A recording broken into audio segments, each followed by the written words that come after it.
नाजरीन, जिन्होंने खुद को आलमी ताकत समझ रखा था, अब वो आलमी फोरम्स के ऊपर बुरी तरह से जलीलो रुस्वा हो चुके हैं। इतनी तजलील शायद पूरे 10 सालों के अंदर किसी दूसरे मुल्क की नहीं हुई है जितनी मोदी ने इन दिनों भारत की करवा दी है। और अब भारत को आलमी सतह के ऊपर जो है वो जलीलो रुस्वा किया जा रहा है और अब उनको G7 से भी आउट कर दिया गया है। पिछले 6 सालों में ये पहला मौका है कि मोदी अब G7 के अंदर शिरकत नहीं करेगा। इसका मतलब ये है कि भारत का एक बुलंदो बांग जो दावा मौजूद था कि हम लोग दुनिया की सबसे बड़ी इकोनॉमी हैं, वो भी अब खत्म हो चुका है। उसका राज भी अब फाश हो चुका है और शायद कनाडा ने इनसे अपना बदला लिया है। किस चीज का बदला लिया है और अब कैसे जो G7 का समिट है उसके अंदर मोदी को इनवाइट भी नहीं किया गया और मोदी की जो खारजा पॉलिसी है वो बुरी तरह से नाकाम हो चुकी है, आज की वीडियो में आपके सामने रखेंगे। और दूसरी तरफ पाकिस्तान भी खामोश नहीं बैठा है और भारत क्या जो रिसेंटली धमकी थी कि हम लोग अब की बार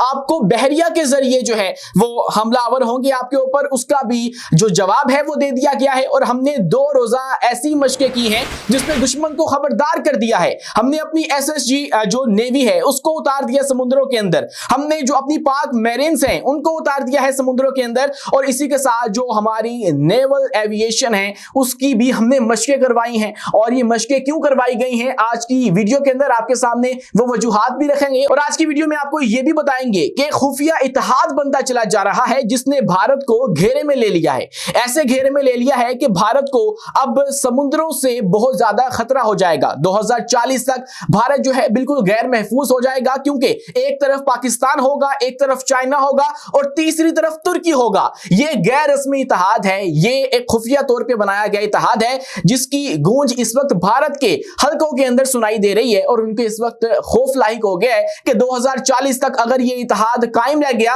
तो फिर क्या होने वाला है। भारत की जो नेवी है वो भारत को नहीं बचा सकेगी और जब ये तीनों अतराफ से इनके ऊपर हमला हो सकेगा तो ये समुद्र इनके लिए जो है वो मौत का बन जाएंगे, इनके लिए खतरा जो है वो बढ़ जाएगा। तमाम तफसीलात आपके सामने रखेंगे इसी वीडियो के अंदर। मैं हूं उमैस मुनीर और आप देख रहे हैं हमारा यूट्यूब चैनल और फेसबुक पेज। दोस्तों, आज खबर आई है कि G7 वो समिट जिसके अंदर दुनिया की टॉप इकोनॉमी शामिल होती हैं। G7 होता क्या है, जिन लोगों को नहीं पता उनको बता दूं, इसके अंदर दुनिया के सबसे ज्यादा तरक्की याफ्ता ममालिक शामिल होते हैं, जिनके अंदर भारत भी हुआ करता था लेकिन अब नहीं रहा है।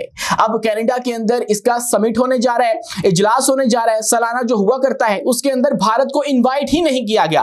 पिछले 6 सालों के अंदर ये पहला मौका है कि जब भारत को इसके अंदर इनवाइट नहीं किया गया। इसके अलावा इसके अंदर इटली शामिल है, जापान है, यूनाइटेड स्टेट्स है, यूके है और दीगर जो इदारे हैं वो इसके अंदर शिरकत करते हैं, जिनके अंदर IMF है, वर्ल्ड बैंक है, अक़वाम मुत्तहिदा है। उसके अलावा दूसरे जो ममालिक हैं जो इसके अंदर शिरकत करने का मुस्तकबिल के अंदर इरादा रखते हैं वो भी शिरकत करते हैं। लेकिन अब की बार भारत को इससे आउट कर दिया गया है और ये किया गया है मोदी की वजह से, मोदी की पॉलिसीज की वजह से। और अब जो कनाडा है उसने शायद अपना बदला लिया है। बदला किस बात का लिया है? 2023 के अंदर G20 का समिट करवाया गया भारत के अंदर। पूरी दुनिया से जो टॉप 20 कंट्रीज हैं वो भारत के अंदर आई। बहुत वावेला किया गया कि भाई हमने पता नहीं क्या करवा दिया है, लेकिन उसके अंदर मोदी ने एक काम ऐसा किया था कि उसने कनाडा के जो वजीर आजम थे जस्टिन ट्रूडो, उनके साथ मुलाकात नहीं की थी। बाकी तमाम जो लोग आए हुए थे, ऑफिशियल्स आए हुए थे, वजीर आजम आए हुए थे, उनके साथ मुलाकातें की गई, उनको प्रोटोकॉल दिया गया। लेकिन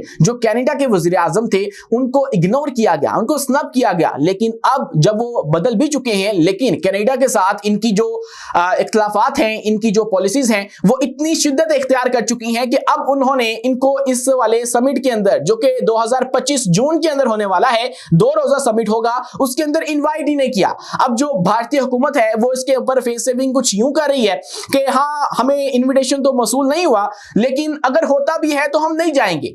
इसकी मिसाल आप यूं ही ले लीजिए कि एक शख्स जिसको कोई मुंह लगाना पसंद नहीं कर रहा, वो कि हाँ भाई मैं खुद ही इनको नहीं लगाना जो है वो पसंद करता, मैं इनको खुद ही जो है वो दूरी इख्तियार किए हुए हूं। तो इस तरह से अपनी फेस सेविंग करने की कोशिश कर रहे हैं। लेकिन हकीकत यह है कि अब ये खारजा पॉलिसी इनकी बिल्कुल नाकाम हो चुकी है। खारजा महाज इनका जो है वो मुकम्मल तौर पर फेल हो चुका है। पूरी दुनिया के सामने ये एक्सपोज हो चुके हैं कि ये क्या करते हैं। खासकर जो कनाडा है उनके साथ तो इनके पहले से इख्तिलाफात हैं।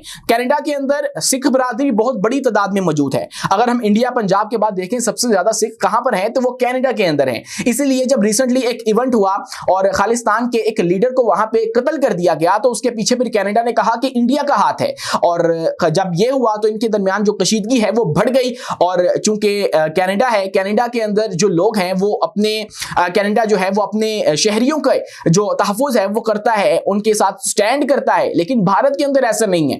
इनके अंदर तो बीजेपी के अलावा, उनसे मुंसलिक लोगों के अलावा तमाम तर अक़लियतें हैं, और अक़लियतों के लिए भारत जहन्नुम है, और सिख भी उनके अंदर शामिल हैं। तो सिखों के हवाले से इनके साथ बहुत सारे इख्तिलाफात थे कनाडा के, और अब वो लगता है खुलकर सामने आ रहे हैं। और G7 समिट के अंदर भारत को नहीं बुलाया जा रहा, और अब भारत का ये दावा कि हम लोग दुनिया की टॉप इकोनॉमीज में शामिल हैं वो भी नाकाम हो चुका है, वो भी जो है वो खुलकर सामने आ चुका है, और उसको भी जो है वो एक्सपोज कर दिया गया है कनाडा की जानिब से। और अब कनाडा की हवाले से खबरें आ रही हैं कि उन्होंने जो दावतनामा है वो ही नहीं भेजा मोदी को, तो मोदी जाए किस मुंह से। तो ये सब कुछ जो है वो इस वक्त हो रहा है, और मोदी को एक और धचका, और आप यूं समझ लीजिए कि पाकिस्तान से हार के बाद इनको यूं धचका नहीं मिला होगा जो कि ये मिला है। ये सबसे बड़ा सेटबैक है जो कि इंडिया को रिसीव हुआ है, कि उनको जो टॉप इकोनॉमीज वाला लेबल था वो उनसे छीन लिया गया है, और उसमें से उनको निकाल दिया गया है। और इससे बहुत ज्यादा जो है वो नुकसान होता है। ऑब्वियसली आपको जो दूसरे इदारे हैं वो उस तरह से ऑन नहीं करते हैं, आपकी जो रिस्पेक्ट है उसके अंदर कमी आ जाती है, मतलब पूरी जो एक साख होती है मुल्क की वो डिस्टर्ब हो जाती है। और इसके बाद दोस्तों अगर मजीद बात करें तो राजनाथ सिंह वजीर दिफा जो भारत के थे, उन्होंने रिसेंटली पाकिस्तान को धमकी लगाई थी कि हम लोग अब की बार जो हमला करेंगे वो पाक जो उनकी बहरिया है उसकी जानिब से किया जाएगा, शुरुआत उनकी बहरिया करेगी। लेकिन उसके जवाब में पाकिस्तान ने ऐसा मुंह तोड़ जवाब दिया है कि अब भारत 101 मरतबा सोचेगा ऐसा कदम उठाने से पहले। हमने किया यह है कि हमने 2 रोजा जो जंगी मशकें हैं समुद्र के अंदर वो करवाई हैं, और अपनी पाक नेवी जो है उसकी मशकें करवाई गई हैं, एक्सरसाइज करवाई गई है। और उसका मकसद ये था कि जो गैर रस्मी धमकियां आ रही हैं हमें अपने हमसाये की जानिब से, जो कि हमारा एक रिवायती दुश्मन बन चुका है और हर रोज नया एक शोशा छोड़ देता है, उसको एक बात क्लियर हो जाए कि भाई यहाँ पे भी कुछ चीज मौजूद है, यहाँ पे भी समुद्र जो है वो खाली नहीं पड़े हुए हैं।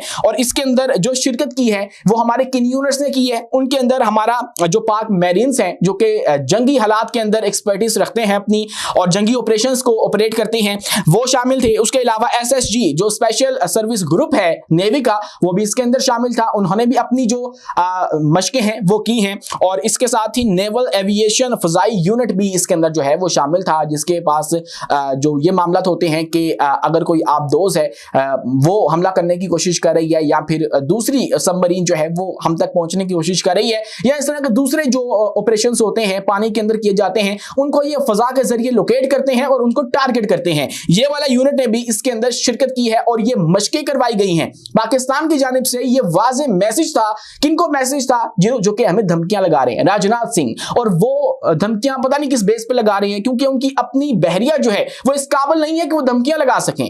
अभी रिसेंटली उनकी जो इंटेलिजेंस है वो लीक हो गई है, और लीक कर दिया उनके अपने एक इंजीनियर ने 14 बहरी जंगी जहाजों का जो डाटा है वो लीक करके पाकिस्तान पहुंचा दिया गया। ये इनका अपना दावा है, और इन्होंने उस शख्स को गिरफ्तार किया है। उसको दावा ये किया जा रहा है कि उसको हनी ट्रैप करके फंसाया गया, और उसके बाद उसके जो जंगी बहरी जहाजों का डाटा था वो पाकिस्तान पहुंचा दिया है उसने, और ये सारा मामला हो रहा है, और उसके बुनियाद के ऊपर ये पाकिस्तान को धमकियां लगा रहे हैं। और इसी के साथ एक खतरा इनको बहुत ज्यादा इस वक्त लाहक हो चुका है, इनको चुभ रहा है, इनकी चीखों पुकार है उसके ऊपर, और वो है एक खुफिया इत्तेहाद।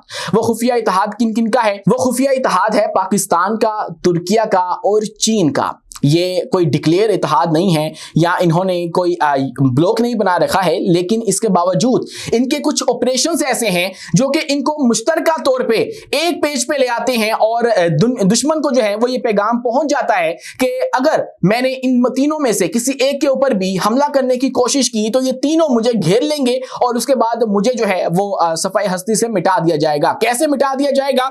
उसके लिए भारत के अंदर कुछ रिपोर्ट्स इस वक्त शाया हो रही हैं, और वो ये बता रहे हैं कि इनका ऑफिशियली तो कोई इत्तेहाद नहीं है, लेकिन ये ऑपरेशन सिंदूर के बाद जिस तरह से इन तीनों ने कोऑपरेट किया है, आपस में कोऑपरेट किया है, चीन ने हमारा जो दिफाई मामलात हैं, फजाइया के मामलात हैं वो संभालिए, उनके हथियार हमने इस्तेमाल करके ऑपरेशन सिंदूर को जो है वो नकारा कर दिया, और उसके बाद जो तुर्किया ने हमें ड्रोन्स दिए, उसके जरिए एक ऐसा इत्तेहाद कायम हो चुका है जो कि 2040 तक इतना ताकतवर हो जाएगा कि वो भारत को खत्म कर सकता है। और यही खतरा उनको लाहिक है। कैसे कैसे खत्म कर सकता है।